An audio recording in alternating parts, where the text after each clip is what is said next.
So how small is 10 to the minus 16 centimeters? Well, we all know it is 1 centimeter. It's about that size, seen at some distance. Divide by 100, and you get the thickness of a human hair, 100 microns. Divide by 100, you get the wavelength of the light that's used in this. When you look at that, you've got all this far to go. The technology to pull this off is really remarkable. You use light with this wavelength to look for gravitational waves at this very small scale we're going to. Divide by 10,000, you get the diameter of an atom. Divide by 100,000, you get the diameter of the nucleus of an atom. Divide by 1,000, you get the required sensitivity. That is impressive. If you look in the textbook Gravitation that I co-authored with John Wheeler and Charlie Misner back in 1973, you find an exercise in there that I wrote, which says, not totally blatantly and baldly, but in effect, if you read between the lines, show that it's ridiculous to think you can ever detect gravitational waves by this technique. And I've spent a large fraction of my career helping make it happen. So it is a tremendous feat that these team of experimental physicists have achieved.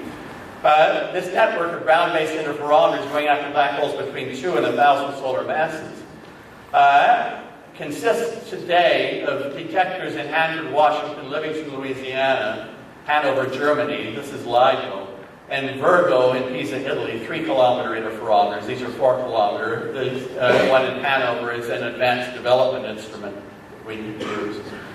And we are expecting to be joined in the next generation of detectors by large interferometers in Japan and very likely in India, where we will move one of the U.S. detectors to India. We have 3 in the U.S. at the moment, 2 in Hanford, Washington, 1 in Livingston. We will move 1 from Hanford to India.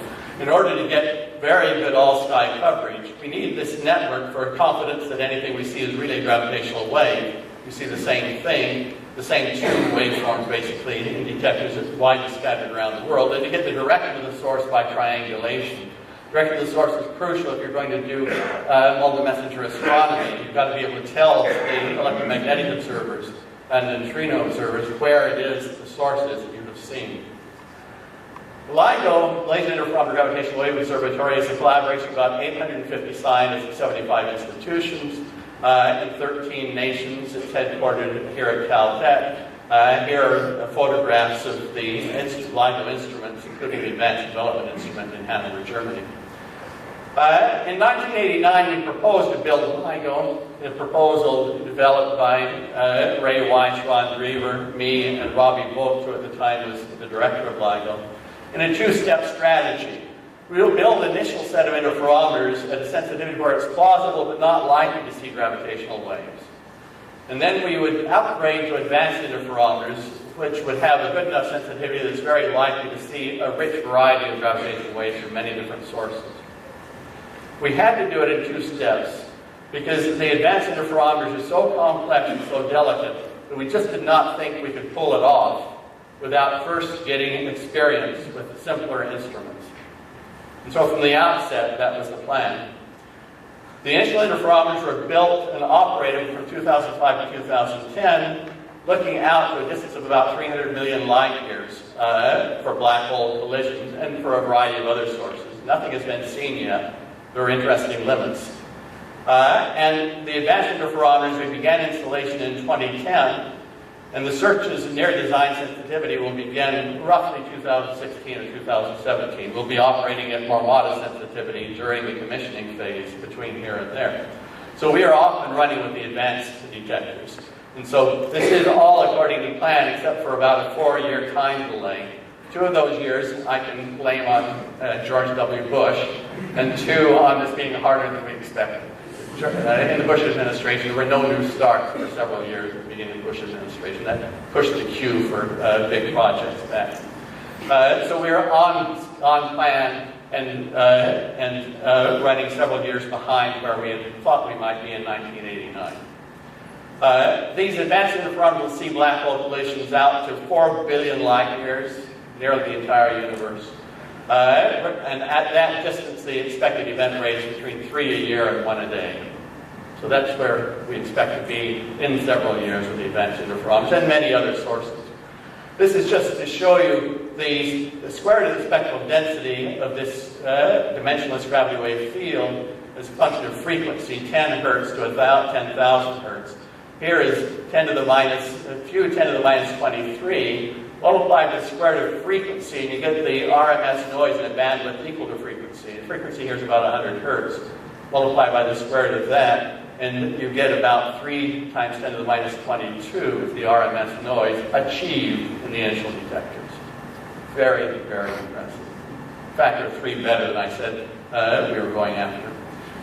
We carried out an initial search in 2005 to 2007. A second search when the delay arose because of the delay in getting funding for the advanced detectors.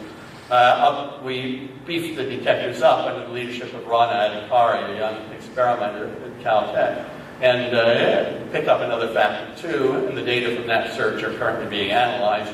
Advanced LIGO will have sensitive noise curve down in here, and that's where we are going. That's what is currently being installed.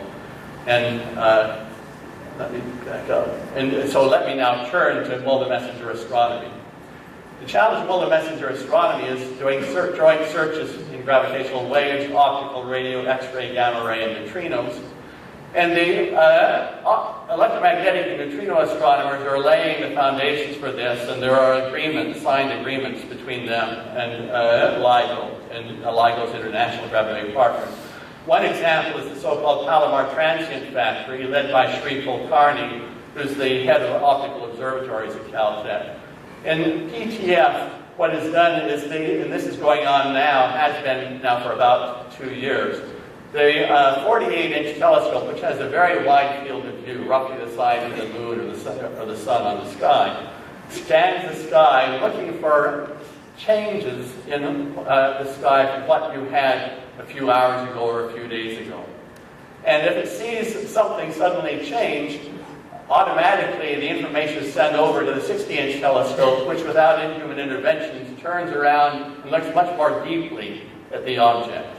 Most of these objects turn out to be supernovae, and in this way, for example, Kulkarni and his colleagues have discovered a class of supernovae we didn't know existed before. They're much brighter than the standard supernovae, but quite rare. So they're making these discoveries of new sources, some of which will be gravity wave sources, but most of which will be background from our point of view, but still very interesting objects for the electromagnetic astronomers.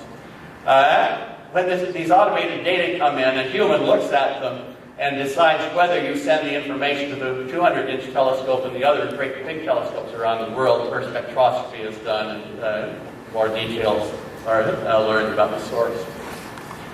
Let me go on and talk about the other 2 frequency bands of gravitational wave astronomy. The European laser interferometer space antenna is a current version of what was originally a joint European-American antenna called LISA. This is ELISA. NASA, because of cost overruns on the James Webb Space Telescope, is unable to continue as a partner in this, as a full partner, and the Europeans have taken it over and are pushing forward on their own. It involves 3 spacecraft that track each other with 1 million kilometer arm lengths between them, looking for gravitational waves, goes after giant black holes in distant galaxies. There is a flight to test the technology in 2014. The earliest that this would fly is 2022. This is at least a decade away, probably a few more years than a decade away. An example of what we can do with LISA is when a small black hole spirals into a large black hole, it emits the gravitational waves whose waveform turn out to encode a full map of the space-time geometry of this quiescent big black hole. It's being explored by the little black hole as it spirals in. And so the challenge then is to extract these maps and see whether they agree with general relativity predictions or whether you've discovered instead some other kind of massive dark object at the center of a galaxy. And that we can get very accurate maps, you can see from these numbers, that in the final year of INSPIRE, the small black hole does 100,000 orbits in just this region, the vicinity of the big black hole. Getting from a circumference of 4 times the horizon circumference down to the horizon. 100,000 orbits of a very complex waveform. Here you can see the orbits. The orbits are very complex. The waveforms are very complex. There's an enormous amount of information here. And the goal is then to extract all that information and build maps. Finally, the pulsar timing arrays, which operate in this very low frequency band from with periods of a few months to, say, 30 years, going after these really supermassive black holes. The basic idea is gravitational waves from a black hole binary way down there travel across the Earth. And roughly speaking, they speed up and slow down the rate of ticking of clocks on the Earth. You compare that rate of ticking of clocks on the Earth with the rate of ticking of clocks elsewhere in our galaxy by looking at the radio waves from pulsars, which have these high, very regularly timed pulses. And if you see all of these pulsars change their ticking rates synchronously, then you know the problem is on Earth. It turns out that the amplitude of the changes depends on the direction of the pulsar. So you have something that will distinguish between this and some irregularity in your clocks. It's a very clear signature. And so here are the radio telescopes, or some of them, that are involved in this. This is a worldwide collaboration. I think that very likely that on the time scale of the next 5 to 10 years, these folks will have success. They're getting very close, just the same as LIGO is getting very close. So in my conclusion, highly dynamical black holes showing an amazing richness of structure and behaviors that we are just beginning to explore through numerical simulations. Numerical relativity has become a powerful tool then for probing this richness. And gravitational waves will bring this rich physics into the realm of observation within the next several years. Thank you.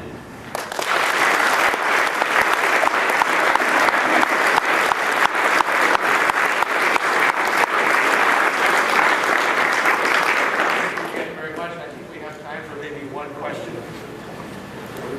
Gary, please. In your picture of these spiral shapes that are reminiscent of galaxies, is there any real established connection between the gravitational wave shapes that you show that look like spiral galaxies and the actual spiral galaxies you see in the magnetic spectrum? Is there some origin or some causation there? So is there any causation, causal connection between the shapes of the spiral shapes of these vortexes coming out of a merged black hole and the shapes of spiral galaxies? And it's just the underlying physics that when you have a rotating object and some sort of medium, in one case it's a gas, a couple of stars, the other case it's warp space-time, and it extends radially outward. Quite generally you get spiral structures, but it's just that very common phenomenon you see in everything from a whirling sprinkler to a galaxy to these vortexes around merged black holes.